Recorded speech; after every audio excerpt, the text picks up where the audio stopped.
les modernitats, m'agrada dir-ho així, no sé si ella hi estaria d'acord. I sobretot el que més m'interessa a mi, i que espero que interessi a tots els oients, és el seu interès per veure com reacciona l'espai públic amb l'islam o l'islam a l'espai públic. Són coses que aquí ja tenim plantejades, són temes que nosaltres a Catalunya i a Espanya ja tenim, però evidentment sempre hi ha hagut el precessor, el precedent de França, país veí i pioner, perquè ja deuen estar a la tercera o quarta generació, nosaltres estem a la segona o a la tercera. Naturalment ella va començar, com moltes de nosaltres, estudiant la dona a l'islam, la qüestió feminisme, aquest tipus de coses que si som dones ens solen interessar. Potser també als homes els interessa, però a nosaltres més o amb més raó. El darrer llibre que jo li he llegit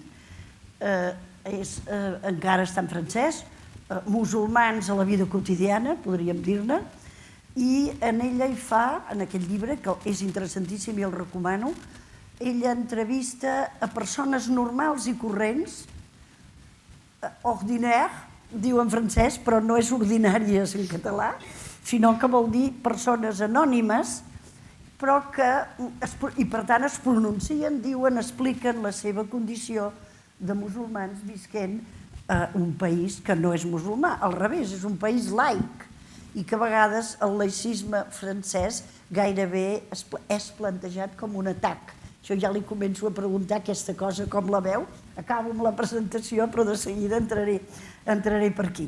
En català, en castellà, té un llibre relativament recent que es diu Interpretaciones el Islam i Europa, editat per Bellaterra, no podia ser altre, editat el 2005.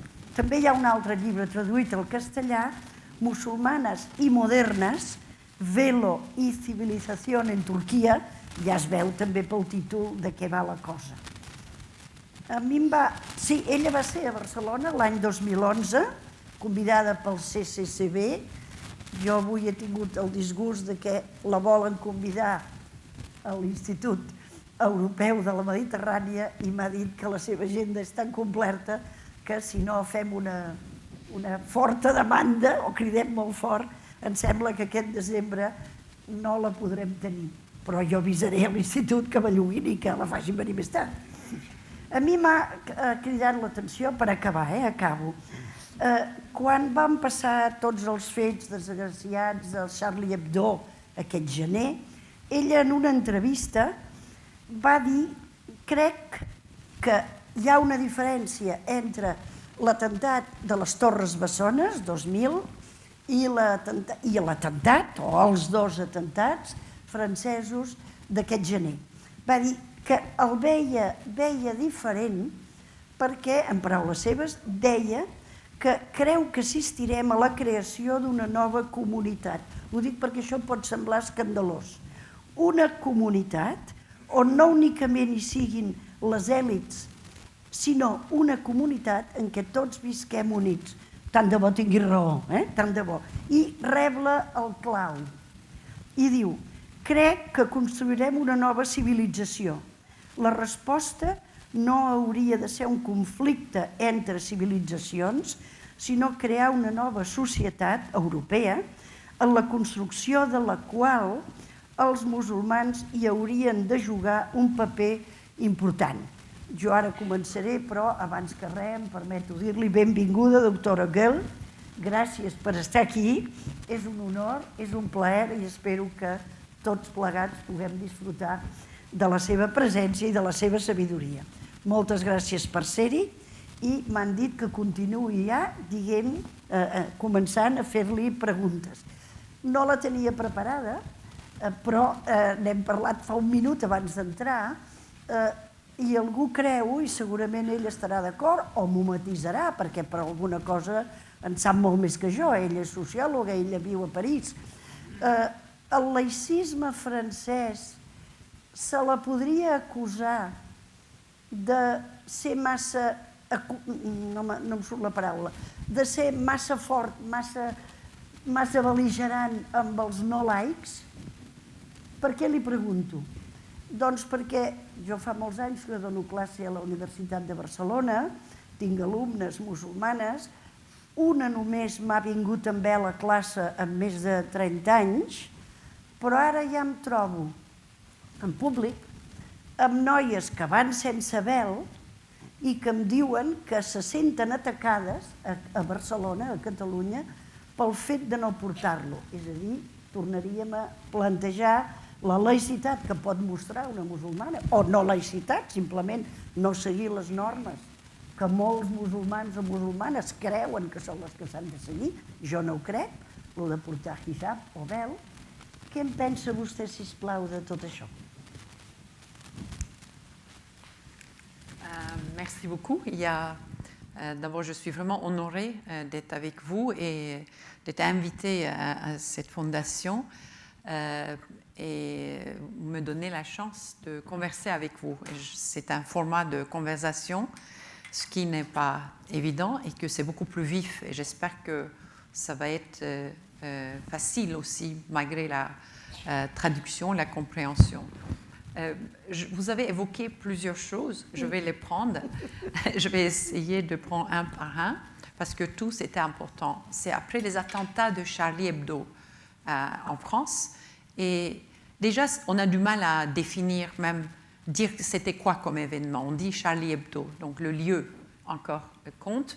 Et puis, il y a eu les attaques aussi meurtrières dans le supermarché Kocher. Il ne faut pas oublier, parce qu'il y avait les attaques contre les caricaturistes, mais aussi les attaques contre les citoyens ordinaires juifs qui étaient dans le supermarché. Donc, les deux façades, il faut se rappeler. J'ai dit pourquoi ce n'est pas comme le 11 septembre, parce qu'en Europe, nous avons un lien de longue durée avec l'islam, d'abord. Déjà dans la longue durée que vous connaissez mieux que moi par vos études. Donc, les relations entre le monde arabe, arabo-musulman, on appelait autrefois, et l'Europe ne date pas d'ici, et surtout ici en Espagne, avec la culture, l'héritage andalouse, on sait que ça va très très loin.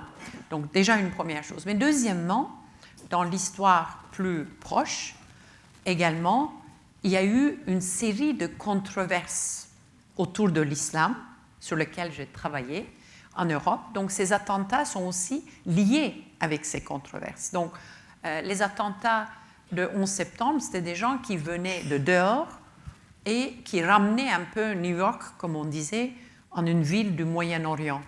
Tandis que les attentats de Charlie Hebdo et supermarché Kocher, c'était une série d'événements qui nous montraient qu'il fallait avoir un regard plus européen sur l'affaire de l'islam. Ça, c'est une première chose.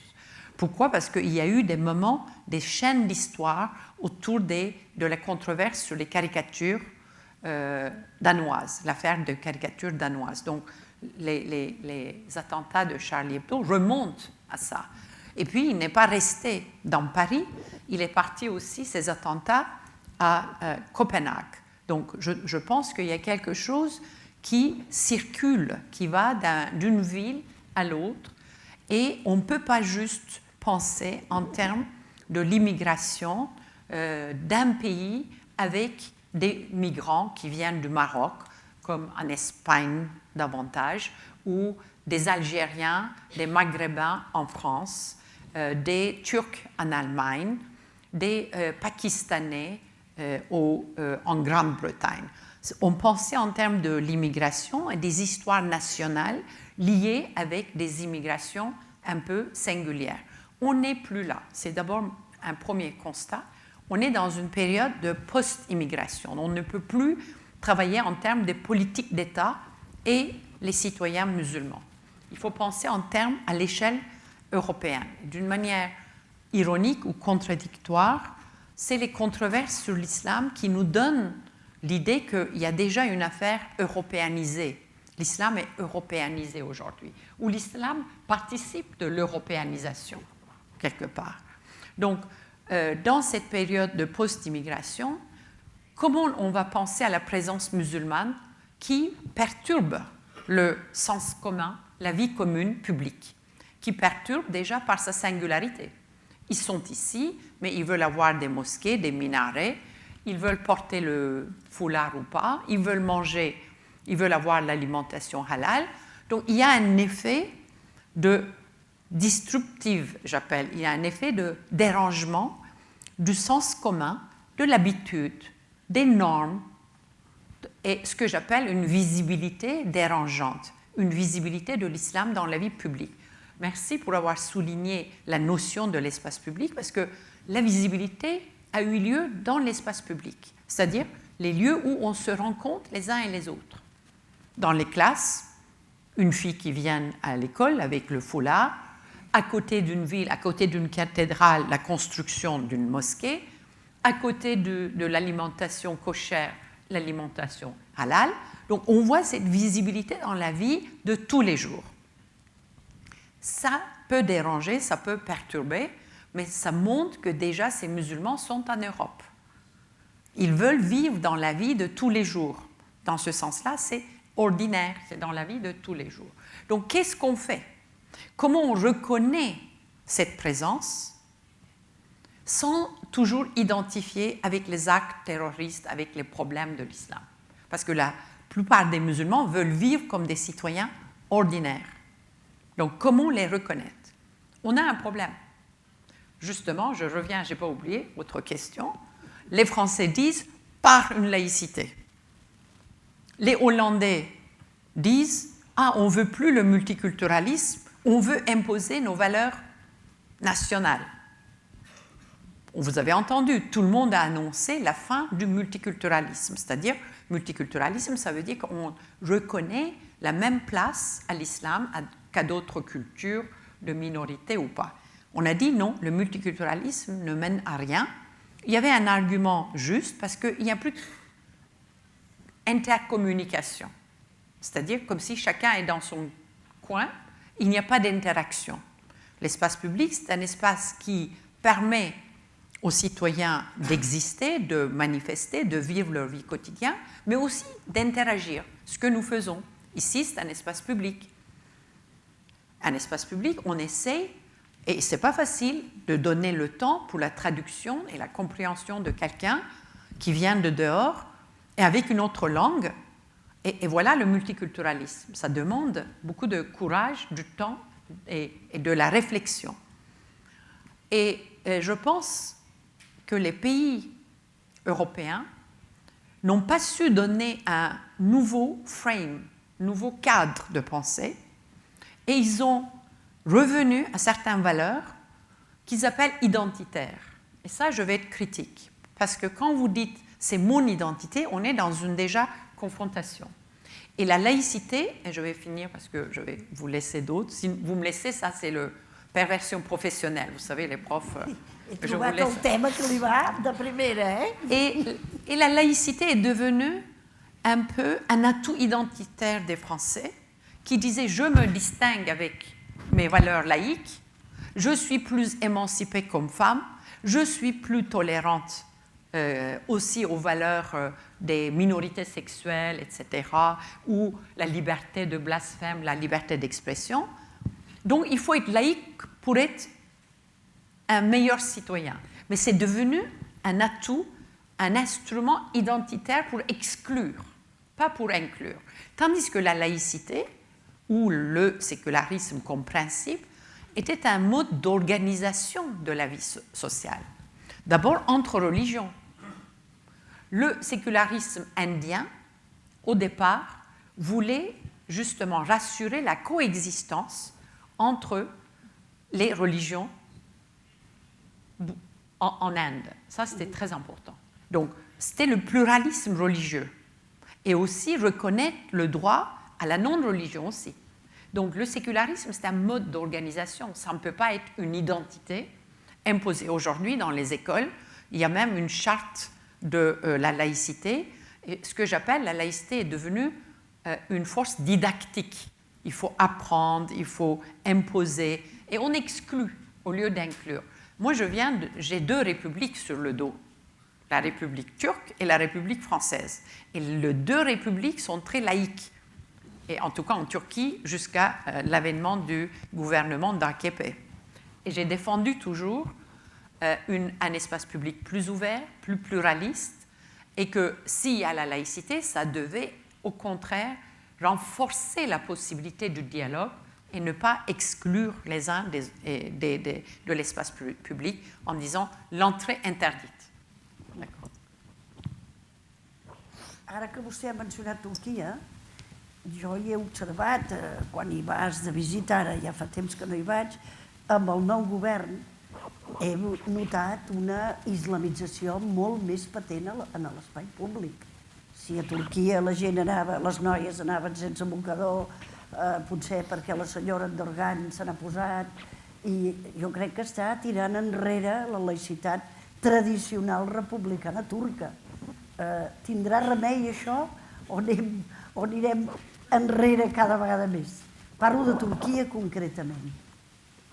Com ho veu?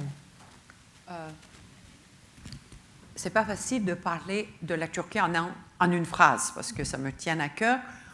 Pas seulement parce que aussi la Turquie est au cœur de ces sujets entre l'islam et l'Europe. La Turquie était l'interface entre le Moyen-Orient et l'Europe. C'est le seul pays qui a été candidate à l'Union européenne, c'est important.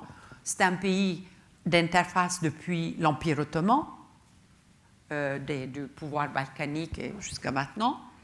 Et je pense que la laïcité dite kémaliste, qui était restée un peu trop musclée, trop justement didactique et autoritaire, ne laissait pas le référent religieux d'exister normalement dans la vie. Aujourd'hui, il n'y a plus de soucis parce que le gouvernement de AKP a, je dirais, a fait en sorte que les musulmans se retrouvent dans la vie publique, dans la vie politique. Aujourd'hui, il y a des universités, il y a de la place, je veux dire, pour les gens qui sont de conviction musulmane, peuvent accéder, je dirais, à des rôles d'élite. C'est-à-dire que pour être une élite, disons-le différemment, pour faire partie d'une élite, en Turquie, comme dans d'autres pays du monde arabe, qui avaient passé les réformes de sécularisation de Tunisie à Algérie, en Égypte, il fallait faire partie de cette élite occidentalisée, vous voyez, pour le dire simplement. Il fallait se débarrasser un peu de l'islam pour faire partie de l'élite. Et je trouve que c'est une forme d'oppression quand même, c'est une forme de discrimination quelque part. Et aujourd'hui, c'est un peu renversé. C'est-à-dire qu'il y a des élites, ce qui est une bonne chose, des élites avec ce que Bourdieu appelait l'habitus musulman. C'est-à-dire que vous pouvez porter le foulard et vous pouvez être la première dame. C'était impensable pour les élites de Turquie. Pour moi, c'est un signe de démocratie d'un côté. C'est une chose, je trouve bien, s'il y a des intellectuels musulmans, je trouve comme les intellectuels de gauche ou catholiques, il n'y a pas de mal s'ils font leur travail intellectuel comme il faut. Donc, il y a effectivement sur le plan culturel, sur le plan de l'économie, l'embourgeoisement aujourd'hui de l'islam. Il y a la bourgeoisie islamique qu'on peut appeler. Ils ont des modes de consommation pas tellement différentes, mais quand même des écoles un peu différentes, donc avec un peu de religieux et un peu d'argent, un peu de culture.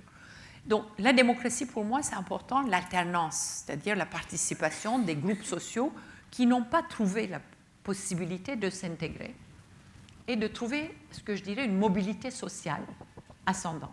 Mais ce qui se passe aujourd'hui avec le gouvernement, au bout de 12 ans, c'est plus une démocratisation, mais c'est plutôt son inverse. Parce qu'on n'arrive plus à délimiter son pouvoir. Ce n'est pas une question de la laïcité, c'est une question du pouvoir qui n'arrive pas à se délimiter. Treball econòmic, poder econòmic, vol dir. Comment? Ah, perdó. No, que no puc parlar francès. Ça, oui, de temps en temps, oui. Està parlant d'un poder econòmic, aquestes elites. Vostè ha dit ara que creu que parts de l'islam, sobretot parla de l'islam turc, s'estan aburgesant. Jo ho discrepo una miqueta perquè el que hi ha és una classe burgesa ampliada... Ah, aleshores jo no ho he entès bé. No sé què hem entès, però jo no ho he entès bé. Retiro la pregunta, però vaig a una cosa. Jo no volia ara que s'entengués malament el que jo he entès i, per tant, torno a començar. Més que augmentar la classe burgesa en els països islàmics, jo el que hi veig és una gran diferència entre els molt, molt, molt rics, és a dir, que són molt rics, i els molt, molt pobres, que cada vegada són més pobres. Aquesta diferent classe, està d'acord en què hi sigui, aquesta diferència de classes, o vostè com a sociòloga té una visió completament diferent de la meva, que soc teòrica en això? Si us plau. Oui, au contraire, vous parlez de la Turquie, mais après on va revenir à l'Europe peut-être. Au contraire, le cas du gouvernement, du pouvoir AKP, a créé des nouvelles classes moyennes. Et aujourd'hui, ça, on peut généraliser pour le monde islamique. On pensait, dans les années 80, les politologues de France, d'ailleurs aussi, on pensait que les gens devenaient islamistes parce qu'ils étaient pauvres, ils n'avaient pas d'éducation. C'était vraiment les classes populaires. C'était un peu la vision généralisée de l'islam ou de l'islamisation, comme en Égypte, les frères musulmans. Ce qui n'était pas vrai. Au contraire, c'était les classes moyennes, professionnelles, des avocats, des docteurs. Donc, l'islam, et aujourd'hui même, on regarde en Europe, c'est des classes moyennes déjà qui sont en partie intégrées, qui revendiquent leur appartenance en Europe, qui demandent la construction des mosquées, qui sont dans des écoles, qui sont dans des nouveaux métiers, etc. Donc je pense que quand on a un problème à penser, on a tendance à dire que parce que ce sont des gens frustrés, pauvres, pas éduqués, qu'il devient plus radical. On voit aujourd'hui, au contraire, les classes moyennes. C'est dans ce sens-là que je m'excuse, je me suis fait mal comprendre. Embourgeoisement, c'est un peu le terme un peu sociologique, c'est-à-dire qu'ils se sont enrichis. Il y a eu donc des classes moyennes, il y a des défilés de mode du foulard. C'est dans ce sens-là. Non, ce n'est pas votre faute. Pour donner un exemple un peu parlant, visuel, à l'époque, quand il y a eu la révolution en Iran, la révolution islamique, on a vu les femmes en tchador, on appelait les femmes qui portaient le foulard, qui se couvraient, qui participaient déjà à cette révolution, comme manifestantes, etc. On nous disait, le tchador, c'est le cache-misère. C'est-à-dire, ça cache la misère et on est égal par rapport à une société de consommation. On ne se distingue pas par les vêtements, etc. C'est une cache-misère. Depuis, au contraire, la manière de se couvrir est devenue une partie prenante de la mode. Il y a d'abord une variété, ce n'est pas une cache-misère, mais c'est une manière de se distinguer, de se différencier, de créer même la mode. Donc il y a eu même un journal de mode pour le hijab en Turquie, très très VIP, et ça a déclenché une critique parmi les religieux en disant est-ce que ça relève de la religion ça ou c'est juste une manière de consommer et se mettre en beauté, etc. C'est dans ce sens-là que j'ai dit au contraire, l'islam entre aujourd'hui dans les dynamiques de consommation, de mode, de la vie politique. Donc ça devient partie, si vous voulez. Je ne dis pas ça, c'est bien ou pas. Pour mon goût, c'est plutôt, consommateur, libéral, ce n'est pas intéressant. Mais en tout cas, c'est un fait. Si els sembla, deixem Turquia i m'agradaria plantejar a veure quina és la seva visió, una cosa més àmplia.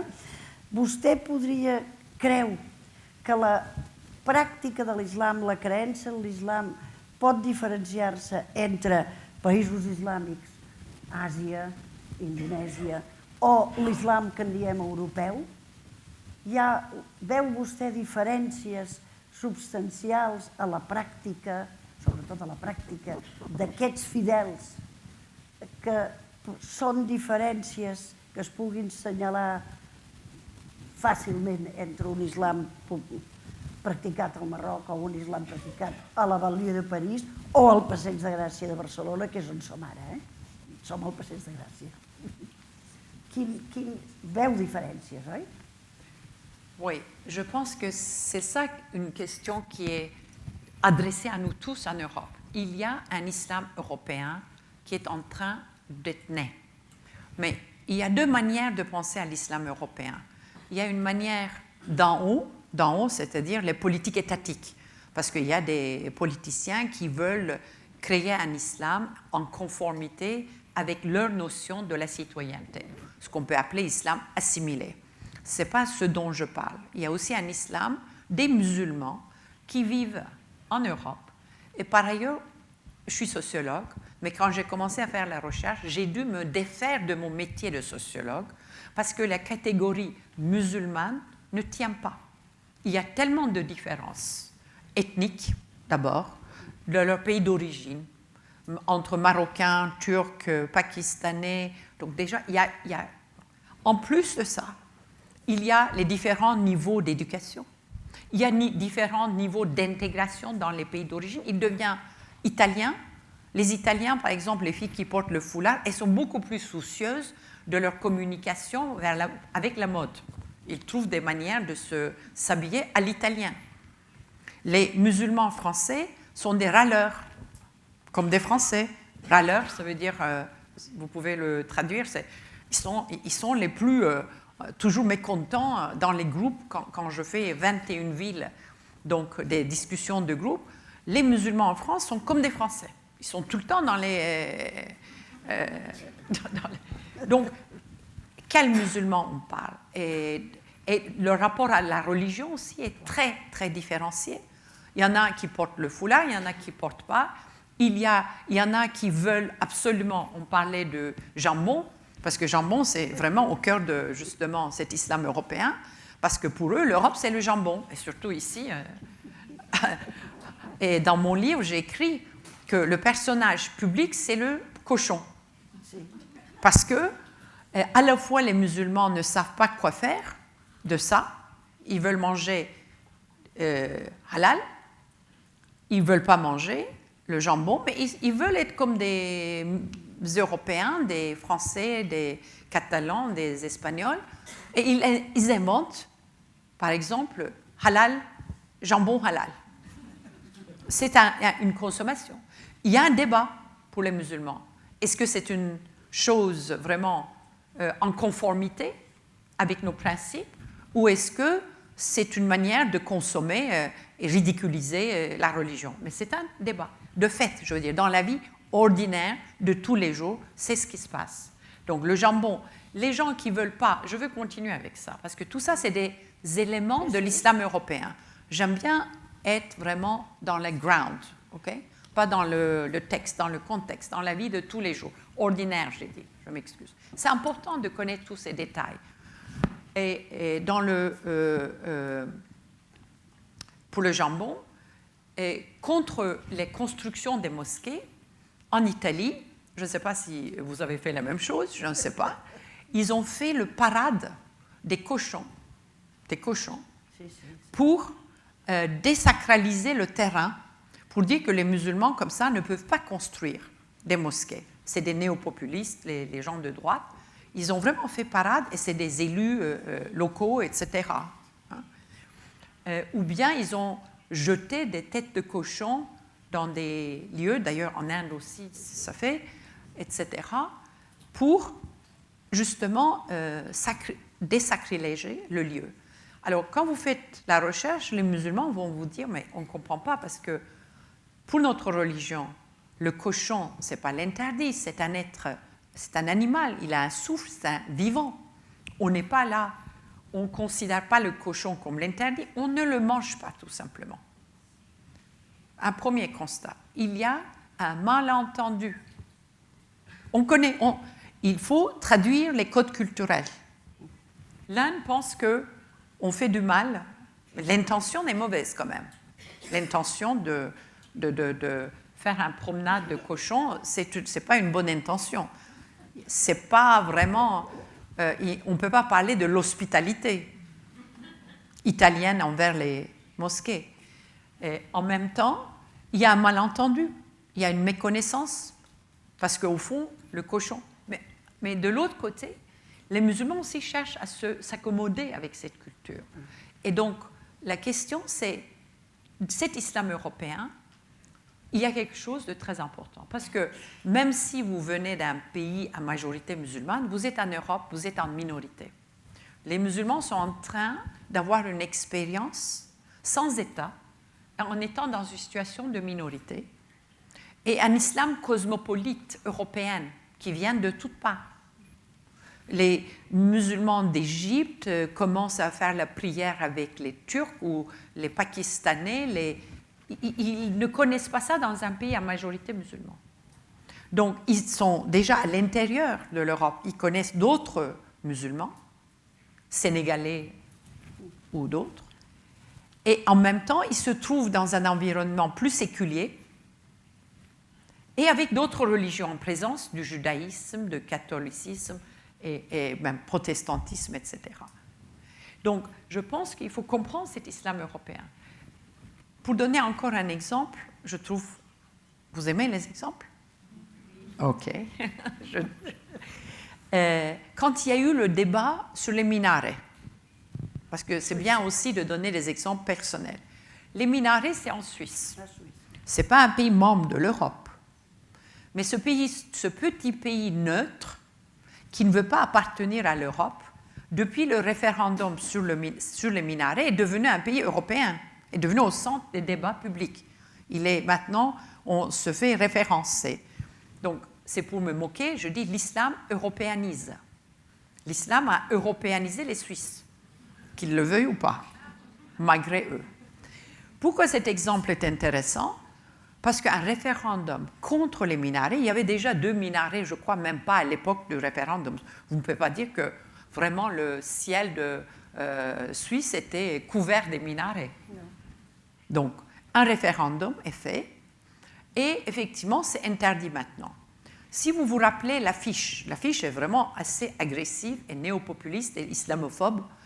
L'affiche, c'est sur une carte et ils ont repris, tous les pays ont repris, je suis sûre même ici. Tous les pays ont repris la même affiche, ils ont mis leur carte nationale. Les Anglais, les Français, les Allemands. Il y a la version pour chaque pays. Et vous avez les minarets comme des missiles qui donc occupent, qui est une arme, et puis une femme avec le voile intégral. Qu'est-ce que ça veut dire? Tout est là. L'islam est une menace et il n'y a pas de visage des femmes. On a déhumanisé les musulmans. Donc, cette manière de voir les choses, c'est déshumanisant.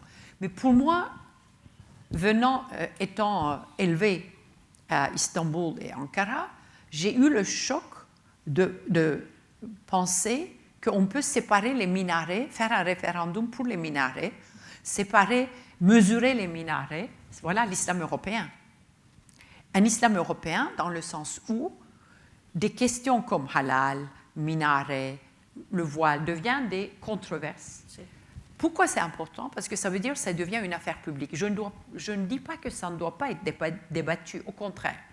Ça veut dire que ça devient une affaire pour nous tous. Ce n'est pas juste une affaire d'une minorité religieuse. Ce n'est pas juste une affaire des musulmans. Quand on dit public, ça veut dire tous les citoyens. Ça nous concerne. Mais le problème, c'est qu'il faut qu'on trouve des mots exacts et il faut qu'on saisisse la réalité au lieu de faire des fantasmes comme cette affiche complètement en déshumanisant les musulmans qui vivent en Europe. Vostè parlava molt encert del disbarat, torno a començar, parlava molt encert del disbarat que va suposar confondre expressament minarets amb obusos, és a dir, amb bales immenses i al costat una dona sense cara, etc. Però la polèmica suïssa a mi em va fer caure amb algun pensament nou. Vull dir, el minaret és des d'on, és el lloc de la mesquita, des d'on es feia la crida a l'oració. Però ara, amb els aparells d'altaveus i elèctrics, ja no hi ha cap necessitat que pugi el muetzí a dalt i cridi.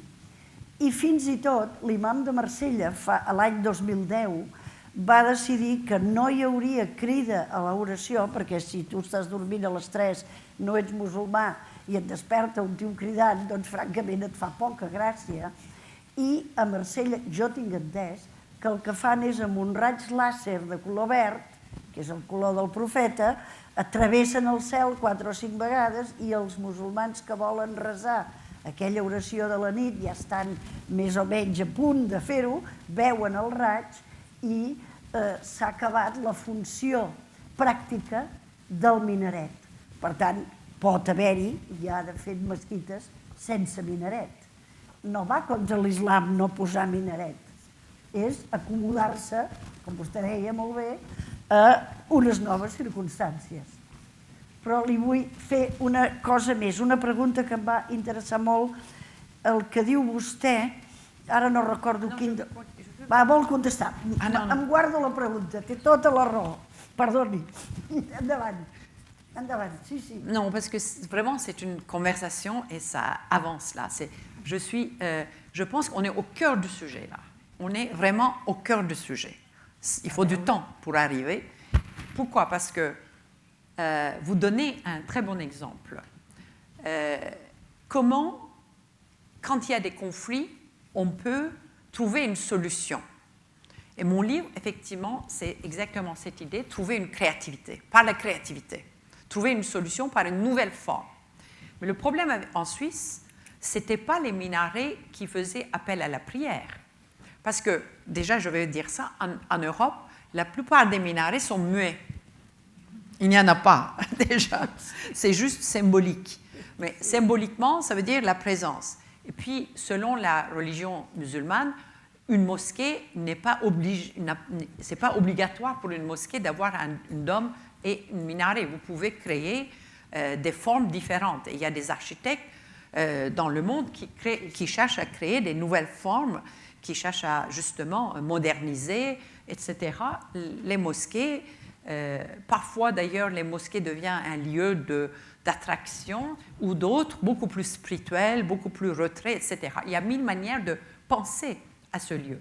Vous avez parfaitement raison. Mais justement, est-ce qu'on veut interdire la présence musulmane ou est-ce qu'on veut trouver des solutions architecturales, esthétiques, nouvelles formes pour qu'on puisse vivre ensemble? Je suis entièrement d'accord avec vous. Quand on trouve, et d'ailleurs en Allemagne, il y a quelqu'un qui a trouvé, c'est dans mon livre, mais je ne me rappelle pas, il a trouvé, c'est choisi le plus beau minaret de l'Europe parce qu'il a effectivement utilisé les versets coraniques, mais d'une manière avec des lumières. Donc, effectivement, c'est un appel à la prière, silencieux, mais parce que ça concerne tous les habitants. C'est tous les habitants. Donc, il faut que ça soit reconnu aussi par les habitants d'une ville. Donc, on peut dire ça, c'est pas la créativité. Moi, je donne l'accent sur la créativité. Et là, on est dans un lieu le plus créatif, quand même, architecturalement. Il faut rendre hommage à Gaudi. Il faut inventer des formes. Ou bien on dit, on va réguler. De toute façon, l'Europe est obsédée de régulation de l'espace public. On est dans des espaces publics hyper régulés. Pour les voitures, pour marcher, pour les piétons, pour, je ne sais pas, faire un déménagement. Il n'y a pas d'espace public libre. Et on veut tout réguler, et ils vont nous dire, mais on avait déjà régulé la religion chrétienne, les cloches, comment faire, etc. OK, mais moi, je n'aime pas la vision de l'État, j'aime bien la vision de la créativité, donc je vous remercie. C'est exactement, on est au cœur du débat. Est-ce qu'on veut un espace public plus créatif, ensemble, ou on veut réguler et exclure les citoyens? Està molt bé tota aquesta passada per l'espai públic. Jo ara voldria tornar o iniciar aquesta solució creativa dintre de la mentalitat de la vida dels fidels. A què em refereixo? Vostè escriu, els musulmans europeus, en no viure en país islàmic, es veuen abocats a interpretar l'islam segons la pròpia consciència. Tot això és absolutament correcte, perquè un dels verbs que més utilitza l'Alcorà, el llibre tingut pels musulmans com a paraula de Déu, és precisament els verbs raona, pensa, fer servir el raciocini, és a dir, torno a anar allà on anava vostè. Els musulmans que no viuen en un país islàmic es veuen abocats a interpretar l'islam segons la pròpia consciència i abandonen, això em sembla a mi molt important, la referència a la xaria. Què en pensa vostè de la xaria? Per què ho pregunto? Permeti'm que la pregunta la faig més llarga. Perquè els mitjans de comunicació, sempre que escriuen la paraula xaria, generalment mal escrit, però això ara no toca, diuen o llei islàmica. I clar, això és confondre a la gent, equivocar a la gent, perquè no és la mateixa xaria, llei islàmica a l'Afganistan, que al Marroc, que a Indonèsia, i en canvi els mitjans fan tot un revolutum i tot és xaria. Bé, tot és xaria, depèn, perquè un musulmà que viu fora de país islàmic i per tant s'ha de regular ell la seva conducta com a creient, crec que fa molt bé amb només, sembla que és una expressió seva, volen viure amb halal i prou. No cal tota la normativa que diuen, jo no hi estic d'acord, amb la xaria i tot el significat que se li vol donar, sinó que crec que la xaria és una qüestió que cada lloc s'interpreta com vol i cada persona l'interpreta com vol. I això és el que és un musulmà. La persona que llegeix un text i, segons les seves llums, l'interpreta i segons la seva circumstància. Jo estic d'acord amb el seu. Volen viure halal, música halal, hip-hop halal, jambon, com es diu, perdó, pernil halal. És a dir, dius, home, no sé si això és el futur que hem d'anar a buscar per trobar una convivència cada vegada més còmoda, perquè a ningú li interessa, penso jo, estar en confrontació contínua. He donat molta volta, però em sembla que volia preguntar-li això. Aquesta frase que m'ha agradat molt, el musulmà que viu en país no islàmic es veu obligat a interpretar l'islam segons la seva consciència. Jo hi estic d'acord, a veure vostè què en diu. És encantadora, tot això. Merci. Quand je vous écoute, je suis tellement dans l'écoute que j'oublie ma voix, j'oublie mes pensées parce que j'adore vous écouter. Parce que vous avez... Non, parce que vous avez la connaissance aussi de philologues, théologiens, donc ça donne ça nous permet d'aller au-delà des choses médiatiques. Donc, d'aujourd'hui, du contemporain. Donc, effectivement, le mot charia, parce que même quand vous m'avez dit « qu'est-ce que vous pensez de charia ?» j'ai peur, parce que c'est un grand mot, et vous avez bien dit, c'est identifié aujourd'hui avec la loi islamique, ce qui n'est pas le cas dans l'histoire musulmane. Non, alhamdoulilah, ce n'est pas du tout le cas. C'est d'abord, il n'y a à peu près aucun pays où il y a la charia. Déjà depuis longtemps, les pays musulmans ont transformé leurs lois, etc. Et puis, il y a fiqh, la jurisprudence islamique n'est pas la charia. Donc, c'est autre chose. Il y a la possibilité d'interpréter la charia d'une manière beaucoup plus spirituelle, beaucoup plus comme un cheminement, etc. Mais aujourd'hui, effectivement, toute cette complexité des connaissances sur l'islam, la jurisprudence, les écoles de jurisprudence qui débattent, les théologiens, aujourd'hui, on ne parle plus. Il y a, dans le monde moderne, permettez-moi de le dire comme un concept un peu sociologique, on aplatit tout, on simplifie tout, et l'islam aussi est entré dans la modernité, dans la simplification, parce que les écoles vraiment de la jurisprudence islamique, les fiqh, c'est beaucoup plus compliqué aujourd'hui à comprendre. La plupart des gens qui choisissent aujourd'hui l'islam parmi les jeunes ne connaissent pas. Donc, ça devient une partie de l'idéologie, tandis que la théologie est beaucoup plus dense, complexe, qui demande tout un langage d'interprétation. Donc, ce qu'on appelle le texte et le contexte. Il y a des difficultés de faire la traduction de ces textes par rapport au contexte. Bon, il y a des intellectuels en Europe qui, effectivement, ont cherché à recontextualiser l'islam par rapport à l'Europe. C'est Tariq Ramadan, qui est une figure aussi controversée. Tout ce qui est lié avec l'islam est controversé. Donc voilà. Tariq Ramadan, à mes yeux, est le premier personnage public européen qui a dit on peut être musulman et européen. Et par rapport au texte, il dit il y a le texte et il y a le contexte. Et il faut le réactualiser. Il faut réactualiser le texte. Bon, moi, je ne suis pas théologien, je ne vais pas entrer dans les détails, mais pour revenir à la charia, ce que je vois encore au niveau des musulmans qui vivent en Europe, quand vous posez la question de la charia, tout de suite, la plupart des gens disent justement non, parce que la charia est perçue, pour ceux qui ne sont pas éduqués dans des écoles de théologie, etc., perçue par les médias comme une pénalisation, comme châtiment corporel. C'est réduit à ça, comme au châtiment corporel. D'accord ?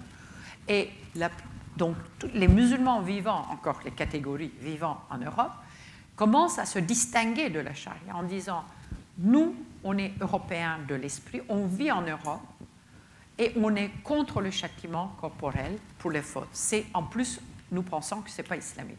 Ils affirment leur appartenance au pays où ils vivent, premièrement. Deuxièmement, il y a un autre mot qui a remplacé, c'est ça aussi qui est intéressant, ça fait partie des traits de l'islam européen, c'est halal. Et halal n'est pas juste l'alimentation halal, ce n'est pas juste l'abattage rituel des animaux qui existe aussi bien dans le judaïsme que dans l'islam. Et cet abattage rituel est devenu aussi une partie de controverse en disant c'est contre les droits des animaux. D'accord ?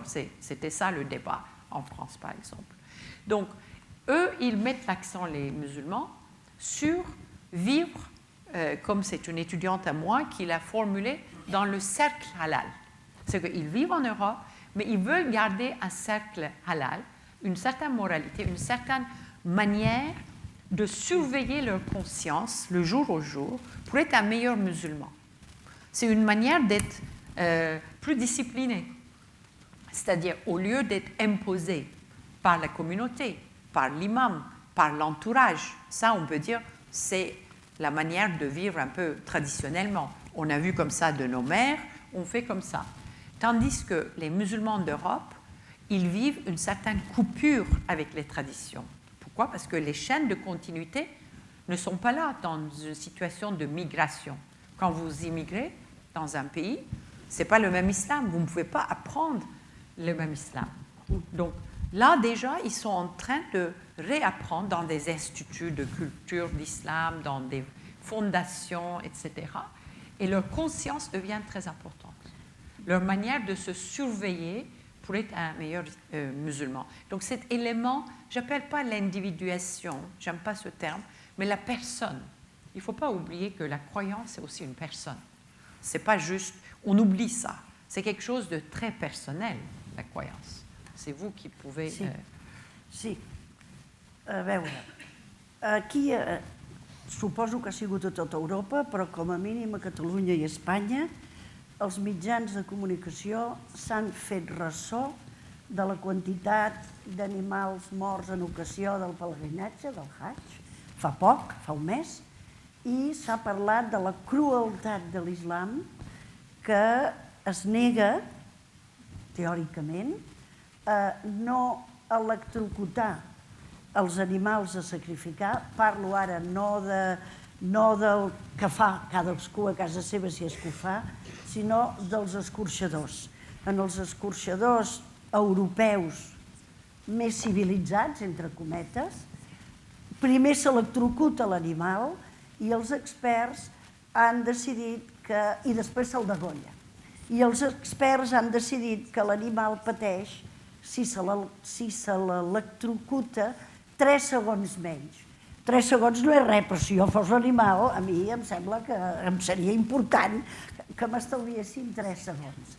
Jo dic tot això perquè soc filla, neta, cosina, neboda de veterinaris i, per tant, el món de la matança me'l coneix.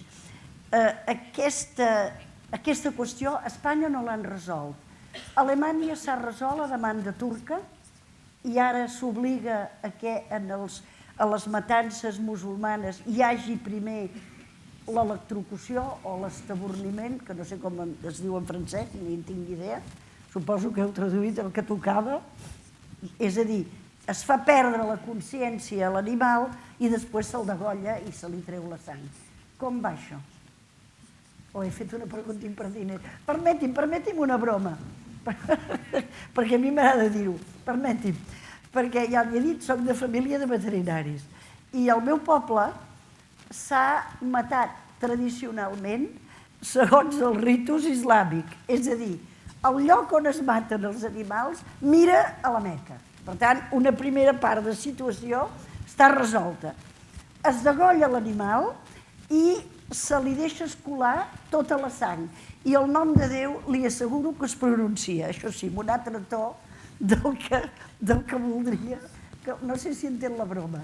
Es diuen tantes blasfèmies i tants renecs per part dels matancers que jo faig la broma de dir que mengem carn segons el ritus islàmic. O segons el ritu jueu, perquè entre mirar des de Barcelona a la Meca i mirar a Jerusalem no hi ha una gran diferència. Perdoni, però és que m'he recordat de la meva família i m'ha fet gràcia. La pregunta era, s'ha resolt a Alemanya i a França com està la discussió? Bon, déjà, l'argumentation est complexe. Parce qu'encore, on est au cœur du sujet et je ne sais pas si on peut résoudre aussi facilement qu'une jolie minaret silencieuse comme une œuvre d'art. Parce que justement, là, qu'est-ce que ça veut dire la souffrance des animaux et selon qui on réduit et qui est plus cruel déjà? Parce que, pardon, parce que par rapport à l'idéal de ritual, c'était quoi le ritual? L'abattage rituel, je ne sais pas pourquoi tout d'un coup j'ai pensé en anglais, l'abattage rituel, qui est très proche aussi entre judaïsme et l'islam, n'est pas juste tourné vers le mec, ou éviter le sang et égorger. C'est aussi, il y a toute une philosophie derrière pour ne pas manger le cadavre, c'est-à-dire que garder l'animal conscient, c'est aussi une question de dignité. Je dis par rapport au savoir des théologiens, par rapport aux raisons derrière l'abattage rituel. C'est pour ne pas tuer et manger les cadavres. Déjà, c'est ça qui est important, parce qu'on pouvait. Ça, c'est une idée très importante pour l'abattage rituel. Et pourquoi vider le sang? Parce que si c'est un cadavre, il n'y a plus de sang. Et aussi, savoir qu'on tue un animal. Quand vous faites l'étourdissement, ce n'est plus un état de vivant. Tandis que dans l'idéal, quand j'ai lu ces textes, moi j'étais plutôt un peu impressionnée par la non-cruauté, en essayant de dire qu'on ne peut pas tuer un animal en chosifiant. Si vous tuez, il faut savoir que c'est un être vivant. Donc, étourdissement, ça le met dans un état de cadavre. Okay? Donc, dire que l'abattage rituel est plus cruel que l'abattage non rituel, déjà, il peut vous donner, il n'y a pas des théologiens, des arguments. Maintenant, revenir à la réalité des choses, au fait. Aujourd'hui, dans l'industrie de l'abattage, il n'y a rien de humain, ni d'un côté ni de l'autre. L'abattage rituel ne peut pas exister aujourd'hui avec des tueries de masse, de l'abattage, disons, n'est-ce pas, industriel de masse. Quel rituel? J'en sais rien, je veux dire, c'est du...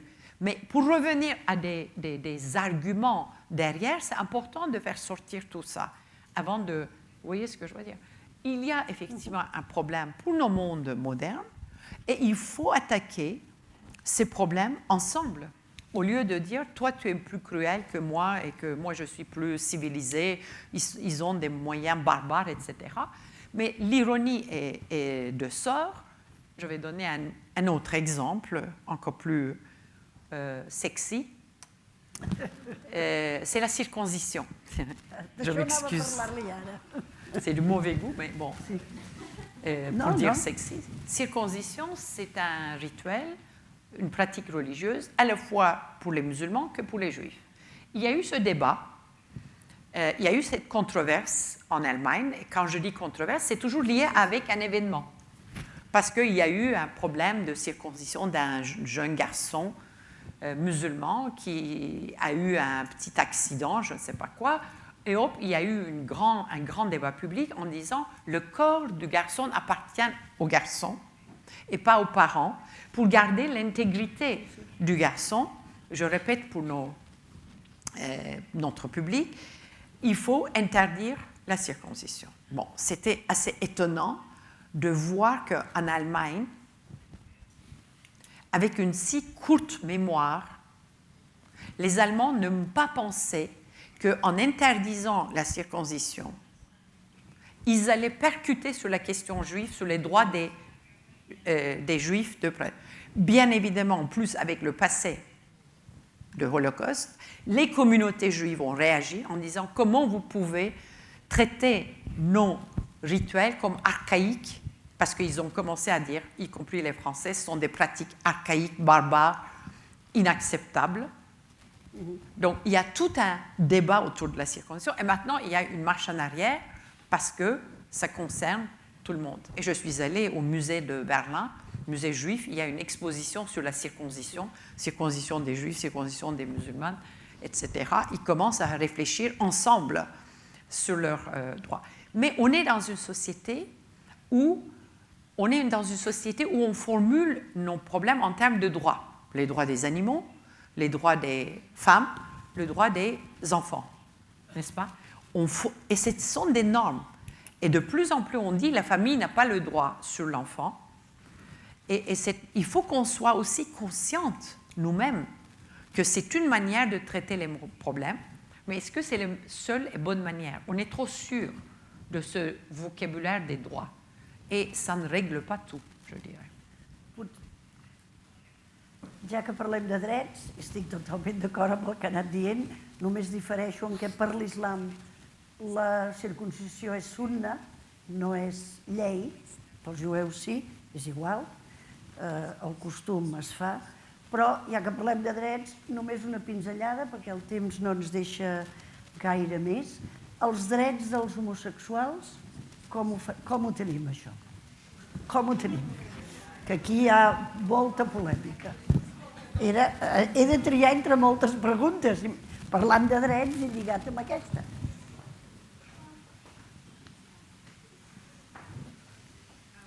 OK. Sí. Acabarem bé, és una bonne fi de festa. J'ai tellement de choses à raconter, mais en même temps, à la fin, vous allez demander, mais où elle est? Elle est située où? Justement, je change les certitudes, d'accord? C'est pour vous faire un peu déranger aussi, dire, mais elle est quoi? Elle est féministe? Elle ne l'est pas. Elle est musulmane, elle est croyante, elle est européenne, elle est francesca, elle est française. Donc, oui, parfait. Parce qu'on n'a pas une seule identité. Et là, on interroge nos certitudes. Voilà, ça que j'essaie de faire. L'homosexualité. D'abord, un pas, une histoire. Aujourd'hui, nos démocraties, encore une question de conscience de notre monde, de nous-mêmes. Nous sommes dans une démocratie sexuée. Qu'est-ce qu'on entend par là? C'est un ami français qui l'a appelé comme ça, Éric Fassin, parce que les questions autour de la sexualité sont devenues des affaires de la démocratie. Tout ce qui est lié avec la sécularité est devenu une question de sexualité. Vous m'avez parlé de la laïcité, je n'ai pas voulu dire maintenant, c'est une conversation magnifique parce qu'on a commencé et on arrive à, petit à petit, quand vous avez posé la question sur la laïcité, je ne pouvais pas vous dire ça, mais maintenant on arrive, le temps arrive. La question de la sécularité, les normes de la sécularité, aujourd'hui sont mesurées par notre capacité de tolérer ce qu'on appelle les minorités sexuelles. Vous savez comment on appelle même LGBTI. Je ne sais pas si vous maîtrisez tous les termes. Lesbiens, bisexuels, voilà, il y en a des langues, c'est parfait. Donc ça, c'est le vocabulaire un peu globalisé partout. Donc, effectivement, le droit des minorités sexuelles, c'est très important dans certains pays, nordiques plus que seulement ici, plus catholiques, où la France dit laïcité et l'égalité de sexe, et maintenant aussi l'homosexualité. Donc, il y a même, je dirais, par rapport aux musulmans, on les met au test. Est-ce que vous êtes tolérant par rapport à l'homosexuel? On montre, avant de passer les frontières, comme immigrants, on montre des photos des homosexuels qui s'embrassent pour dire est-ce que vous êtes tolérant? Donc, si vous l'êtes, vous n'êtes pas choqué, vous pouvez traverser la frontière, sinon vous restez là. Donc, c'est quand même... c'est du réel. Hein? Donc, il faut être consciente que nous sommes dans cette démocratie où sécularité et sexualité est devenue une. Effectivement, c'est des normes aujourd'hui où l'Europe est traversée depuis post-68. Post-68, c'était un peu la sécularisation dans la vie privée, dans le domaine de la sexualité, où les gens se sont libérés du joug de l'Église. On peut le parler comme ça. L'avortement, déjà, le droit de l'avortement, c'était très important, la liberté sexuelle, etc. Donc, on peut l'appeler ça la troisième vague de la sécularisation qui est entrée dans la vie et qui concerne nos corps et nos sexualités.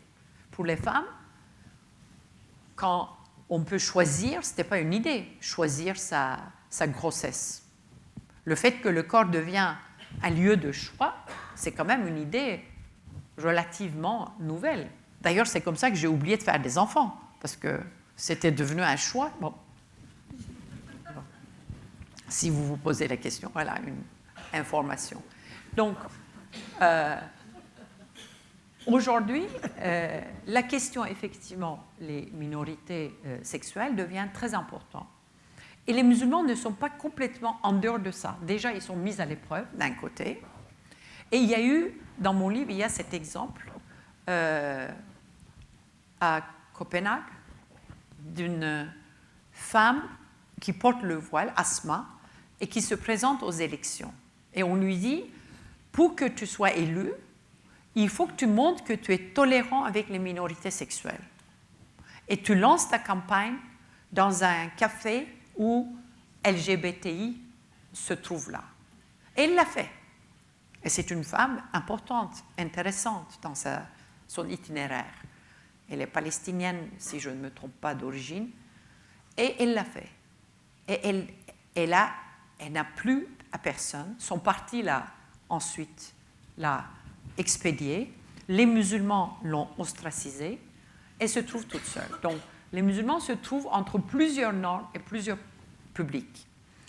Et il y a, pour un extrême cas, en France, une mosquée inclusive. Qu'est-ce que ça veut dire, une mosquée inclusive? C'est intégrer les musulmans homosexuels qui veulent rester croyants, parce que normalement, alors si vous êtes homosexuel et vous vivez en Europe, vous n'avez qu'à sortir de la religion, vous pouvez dire, n'est-ce pas? Mais il y a des gens qui veulent continuer leur religion, ils ont la foi, ils veulent être acceptés par la communauté de la mosquée et ils ne veulent pas renoncer à leur homosexualité. Qu'est-ce que vous faites? Ça a créé un débat. Ça a créé un débat. Ils ont créé la mosquée inclusive pour dire qu'on peut créer une mosquée où les femmes ou les minorités sexuelles peuvent venir. On est vraiment face à l'islam européen. Et cela a déclenché, ce n'est pas farfelu ce que je raconte, un débat. Tariq Ramadan a pris position, Al-Azhar en Égypte a dit des choses. Donc le débat entre le contexte, les acteurs eux-mêmes, les croyants, et aussi les théologiens, on débat. Voilà une partie de l'islam européen. Et moi, j'observe, je commente, j'interprète. C'est tout. Je ne fais pas partie de... Moltes gràcies. només dir-li que aquí no tenim encara mesquita inclusiva, però sí que ja hi ha associacions de musulmans homosexuals. A Catalunya qui ho porta és un sud-americà que vol ser musulmà, el que explica vostè, diu, la meva condició sexual no té per què impedir-me o no. Puc fer una pregunta més? Una més que m'ha quedat penjada, que jo m'he començat a posar nerviosa, no sé si s'ha notat, quan vostè ha anomenat el senyor Tarek Ramadan. És un personatge que té, al meu entendre, la gran virtut d'haver situat l'islam a Europa, o millor dit, d'haver parlat a Europa de que hi havia un islam. Ell és nascut a Ginebra, per tant, és europeu, evidentment, ningú li negarà. Però a mi m'ha semblat que es feia massa èmfasi al parlar de la xaria en els càstigs corporals. I això m'ha posat a mi nerviosa, perquè nerviosa em té aquest senyor Ramadan, que té el seu predicament, els seus fans, les seves idees bones, positives, però que, si no recordo malament, el maig de 2005, fa 10 anys, va penjar a la seva pàgina, com es diu, d'internet, ara no em surt, el seu blog, no sé com s'ha de dir, perdonin ara, i va penjar una crida a una moratòria de que no hi hagués càstigs físics a l'islam. És a dir, què venia a dir? Pensem-ho abans d'aplicar un càstig físic. Home, jo no necessito ni mig segon per pensar que no s'ha de pedregar una dona acusada d'adulteri. És que no m'ho he de pensar. Ell penja la moratòria, té 4 o 5 pàgines, està en àrab, en anglès, en francès, en castellà em sembla que no, i encara està esperant resposta. La moratòria, o sigui, se segueix tallant mans, se segueix apedregant fins a la mort. Per tant, a mi aquest personatge, que li reconec uns mèrits inicials fa 20 anys molt bons, ara se'm fa difícil apreciar-lo, i potser és error meu, i he donat l'argument que al meu entendre és important, de dir, home, a mi no em diguis que ara et pensaràs si decideixes tallar o no tallar les mans a un lladre. Tanca-la a la presó, posa-li una multa, però jo no m'ho he de pensar, no necessito pensar-ho. Així acabo i em carrego aquesta persona, perdoni el verb, ha sigut molt fort, carregar, però és una persona ambivalent a vegades. És possible que vostè des de França ho vegi diferent, però és un personatge obscur, o potser, millor dit, ambivalent. I estaria d'acord? Ah, el kit. J'aime pas parler à la place de quelqu'un et en absence de quelqu'un. Ça va faire... donc, c'est à lui de prendre la parole. Là, on parle vraiment des choses... c'est à lui à demander. Mais je dirais mon avis. Merci beaucoup. Oui, je dirais mon avis, parce que ce que je connais, d'abord, par rapport à ce moratorium, il a fait ça pendant le programme à la télévision avec Sarkozy, parce que c'est un très grand polémiste, et il se trouve dans les cercles les plus élites. Donc, moi, je regarde les musulmans ordinaires, d'accord? Ce n'est pas le même niveau. Mais j'ai dit que sa présence en Europe a changé des choses pour les musulmans, parce que j'ai vu dans l'enquête, beaucoup de musulmans ordinaires se sentaient libérés pour se sentir européens. Et j'explique en 2 mots pourquoi. Parce que les musulmans qui vivent ici, c'est aussi, il y a des arguments théologiques, mais je passe les arguments théologiques, ils sont aussi sous le contrôle des pays un peu frères aînés. Par exemple, surtout les Turcs, ils ont beaucoup cet aspect, je suis le frère aîné, donc le frère, c'est-à-dire qu'ils viennent, Erdogan, en Allemagne, et ils parlent aux Turcs qui vivent en Allemagne sans tenir compte que ces Turcs sont des Allemands aussi. Ils ont les doubles nationalités, double citoyenneté, etc. Ils pensent que c'est eux qui défendent leurs droits, etc. Il y a un problème de reconnaissance de leur citoyenneté. Et les musulmans aussi qui vivent en Europe, ils pensent toujours en termes de manque, en disant qu'on devait être dans un pays à majorité musulmane. Donc, Tarek Ramadan a donné des bases théologiques et intellectuelles pour une confiance aux musulmans qui se sentent européens. Ils commencent à dire on peut être musulman et européen. Et on n'est pas une minorité. On ne demande pas des droits des minorités. On veut être citoyen. C'est ce que je connais de ma recherche. Par rapport à son intervention, je sais aussi, j'ai regardé la télévision avec Sarkozy, qui lui demande la peine de le châtiment corporel. Et là, il dit effectivement, il faut le moratorium, et ça fait le scandale. Moratorium, ça veut dire on suspend dans les pays du monde arabe. Là, je vais quand même dire en quoi c'est pour moi, je ne me reconnais pas, c'est inacceptable, tout ça c'est autre chose. Mais parce qu'il veut tenir cette ambivalence, tenir la tension entre une conversation entre théologiens et une conversation avec les croyants. Ce qu'ils disent, parce qu'aujourd'hui, moi ce que je vous raconte, ce n'est pas la partie théologique. Ce que je vous raconte, c'est la partie sociologique. Mais il y a le contexte, la vie, et il y a le livre. Il y a cette tension. Les théologiens doivent arriver à adresser ces questions que moi je monte, je formule, comme propres à l'Europe, et ils doivent faire face à ça. Il faut aussi des théologiens européens aujourd'hui qui...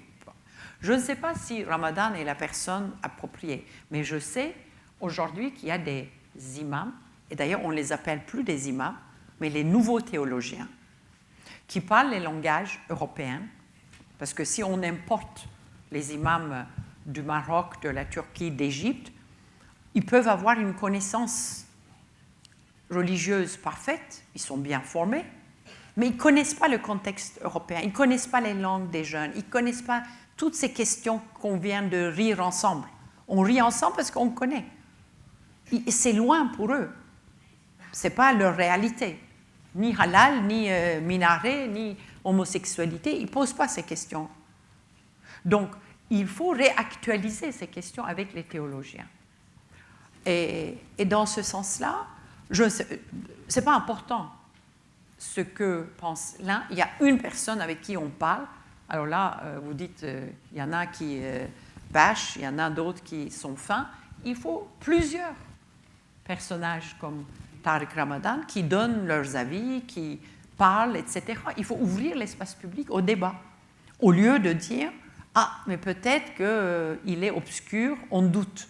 Donc, on questionne la légitimité, pas vous, mais en France, on a eu beaucoup de débats comme ça en disant qu'il ne parle pas vrai, selon les publics.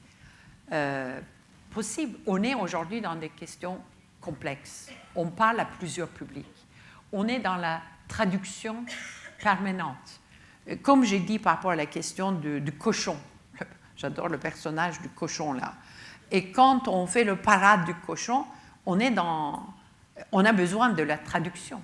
On est dans un débat interculturel, ce n'est pas interreligieux simplement. Interculturel et interreligieux. Et pour cela, on a besoin des traducteurs, je dois remercier d'ailleurs. Et traduction culturelle n'est pas une chose facile. Il faut connaître de deux. On doit avoir plusieurs points de vue et de connaissances. Ce n'est pas une réponse, mais voilà. Sí que és una resposta. Jo li demano excuses si he fet preguntes massa, potser molestes. Pas du tout. Però si un cas, jo vull quedar bé i li demano excuses. Je suis gênée par... Est-ce que j'ai l'air d'être gênée par... Au contraire. Vostè ha estat sempre molt correcte, mais naturalment. Je ne peux pas déclarer... Oui. Pourquoi je m'entends, moi? Sí, a mi també em passa el mateix. Ah, oui. Doncs crec que hem de tancar la sessió. La gent s'ha portat molt bé, tothom ha escoltat, vostè ha contestat. Per tant, jo m'ho he passat molt bé i ha estat un honor, repeteixo, i un plaer poder estar aquí dalt al costat d'una persona com la que tots hem vist. No cal que la descrigui. Per tant, jo soc la primera